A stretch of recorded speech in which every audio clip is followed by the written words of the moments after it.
Yo guys, what is going on? We're going to dive on into all the settings that you need for launch day on BO7. Now, these are subject to change as the game goes on. However, this is what I rocked for the entire year last year. It feels extremely good for me as I've been playing. I'm only level 25, as you can see on the top right-hand corner of the screen. So I haven't played a ton. Some of these things might change as we go, but I really think these are extremely good starter settings for you.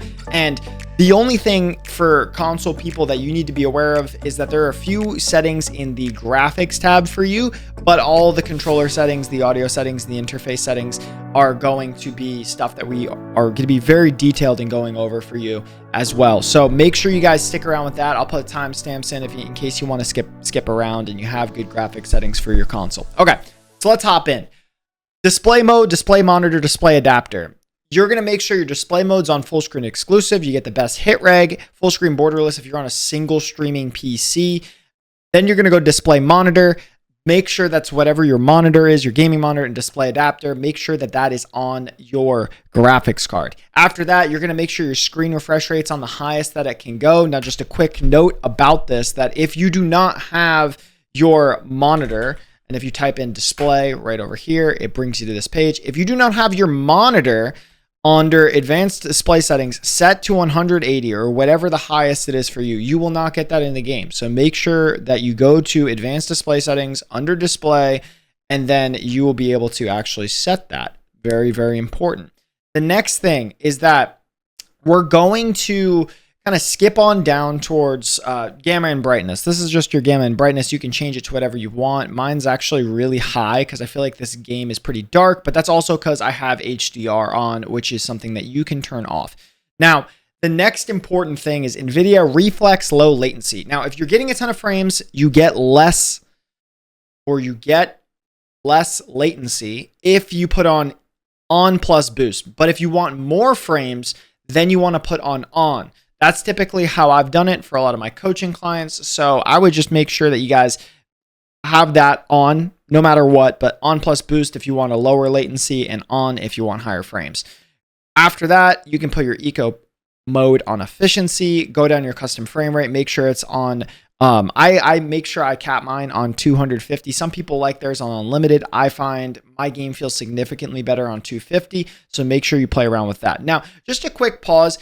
If you guys have any questions on any of this, type it in the comment section below. I'm going to speed through a lot of this because there's just so many settings, but type it in the comment section below. I'll make sure that I get back to you guys.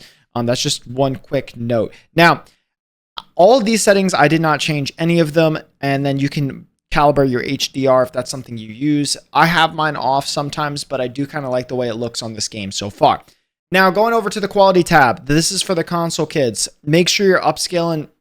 Sharpening is on Fidelity FX Cast. It makes it significantly easier for you to see people, but the only thing is that you want to make sure you're playing around with the strength of it, because if your strength is not, or let's just say if your game feels a bit choppy, like you're dropping frames, then you're going to want to lower the strength and not put it at 100. For people on PC, if you are getting low frames with Fidelity FX Cast at your strength at 100, put your frames on, or put your upscale and sharpening on NVIDIA DLSS, and you'll get way better frames.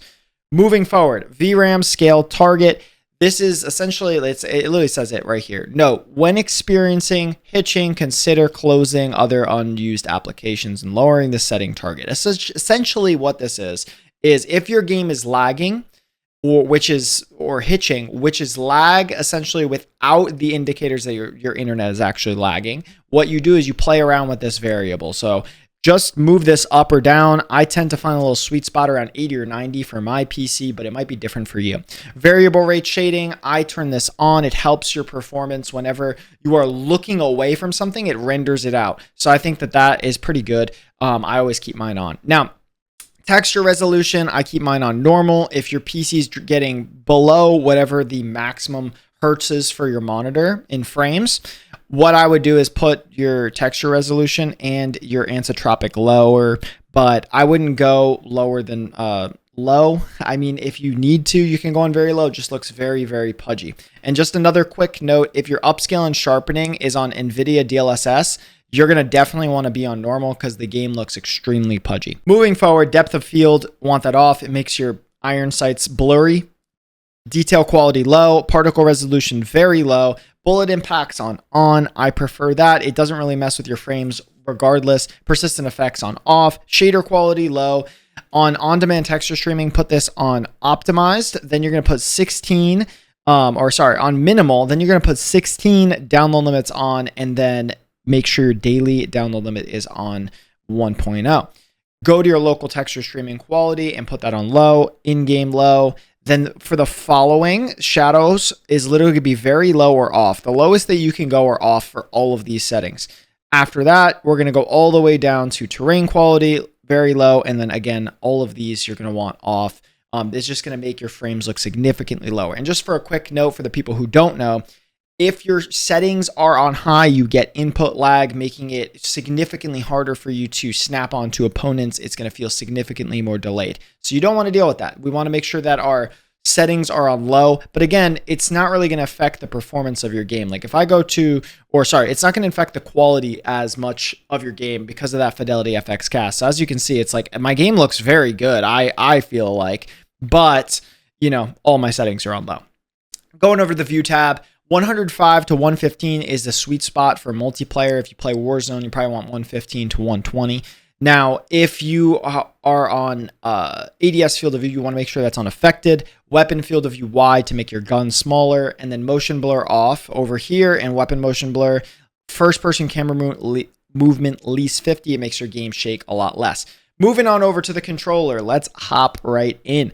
We are going to be using whatever sensitivity that you find is easiest when it comes to shooting close, medium, and far range. On this game, I find that a lower sensitivity has helped me a lot. So I'm playing on 1.5, 1.5. I can shoot close, medium, and far range accurately. So whatever you feel that is. I think to be safe, stay between 1.4 to 1.7, 1.7 being a lot higher.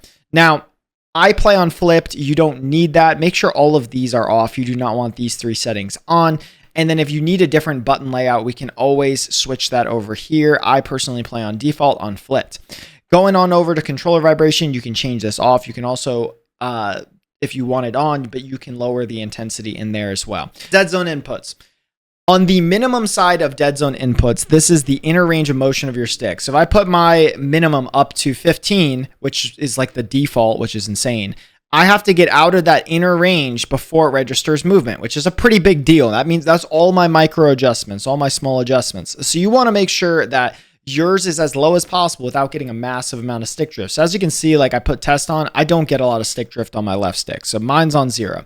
On your maximum, if that is the outer range of motion of your controller, so that's as far as you can go before it stops. So I only have to go 75% of the way to I only have to go 75% of the way on my controller for it to register a full movement. So that's a pretty cool thing. I really, really like that. Now, on the right stick, you want to make sure that this is 5 or below. I typically like 2, and that this is either on 99 or 100. Now, for your triggers, make sure that those are both on 0. Sensitivity multiplier, if you find that your aim is a little bit off or a little bit shaky, just this variable down right here. So personally, I play on 1.0. I find that to be the best for me, but let's just say you're on 1.7 sensitivity. That's the one you chose. And it's really hard when you're aiming down sights to shoot at people, but you like the faster sensitivity. Drop this down to maybe 0.90 and you'll find that it feels a lot better. Now, going on over to your advanced aim settings, I'm currently playing around with linear. You do not necessarily need to. The dynamic tends to be the best over the last 4 years for Call of Duty. I like linear. I'm finding that it feels a lot easier to shoot people, but I might not stick with it. So dynamics pretty much is what everybody else is using. So use your own discretion on that one. Aim assist turned on. It's definitely a lot less on this game, so you want to make sure that that's on. Tactical sprint for me is on instead of tactical sprint assist because tactical sprint is currently a perk that I'm not using. Now, corner slicing, this is essentially when your gun, I'll always show you like this. It's essentially when, well, it's actually not doing it.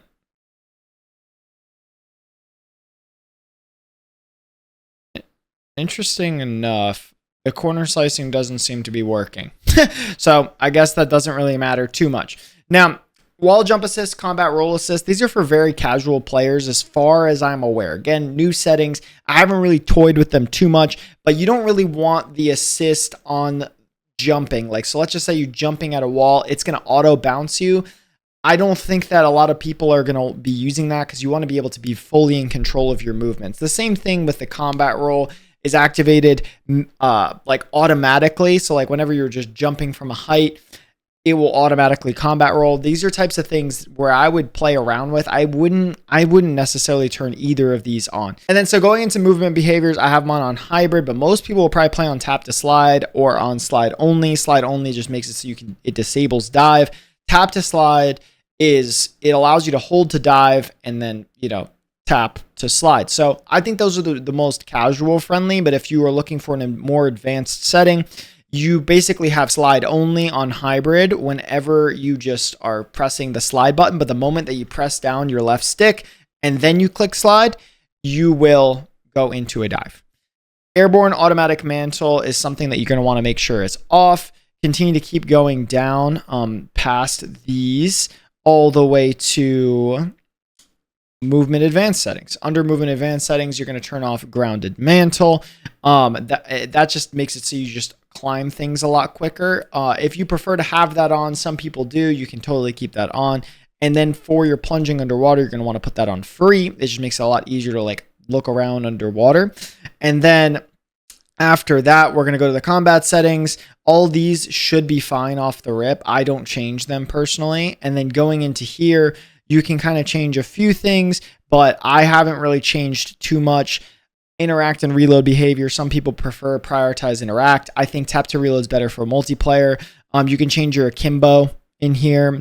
I wouldn't do ADS stick swap or anything like that. That would just kind of mess you up a little bit. But for the most part, everything in here is I would keep at default and on the combat page. Now, I'm not going to go too in depth with the audio just because I'm not an audio engineer and just don't understand a ton of it. But what I can say is that you want to make sure reduced tinnitus sound is on. And then the cool thing is that you can change your presets from classic to default in the hit markers. The other thing is that there's a lot of settings in here. Headphone bass cut is what I used on the previous game, and that tend to be the best, but the audio seems to be pretty good regardless of hearing people's footsteps. At least that's from what I've experienced so far. So headphone bass cut, headphones, or Treyarch mix have been the last like 3 years of what I've been using. Going into the interface tab, what we're going to do is make sure that our HUD bounds is a little bit closer into the screen. You see how I have these all the way down and all the way inner? It makes it so my mini map is a lot closer to the center of my screen. So it's a lot easier for me to kind of like look straight to my left. So now going down to crosshair, there's crosshair lines. So as you can see from the image right here, if you have this on, this is kind of what it looks like. If you turn this off, you have like absolutely no crosshair lines. And then if you keep this on static, it keeps your crosshair fixed on the screen. Now, same thing with your center dot. You can also turn off your dot, but you can keep your crosshair if you have the crosshair lines on. I always keep this on static. I keep both of these on static. They tend to be the best for me. Now, moving out of that, going on to crosshair color, you can change all of that. Then what I would recommend going into is the readability. So I actually started from the back and we're just going to go back to front. Color customization, super important thing. Color filter, you're going to want to put your color filter on 2. Then your target on both, world intensity on 100, interface intensity on 100. It's going to make your game significantly more vibrant. So I'd highly recommend that. Now you can change some of the settings of like what you and your teammate look like. I haven't done any of that off the rip. Going into the global settings, you can put your telemetry on.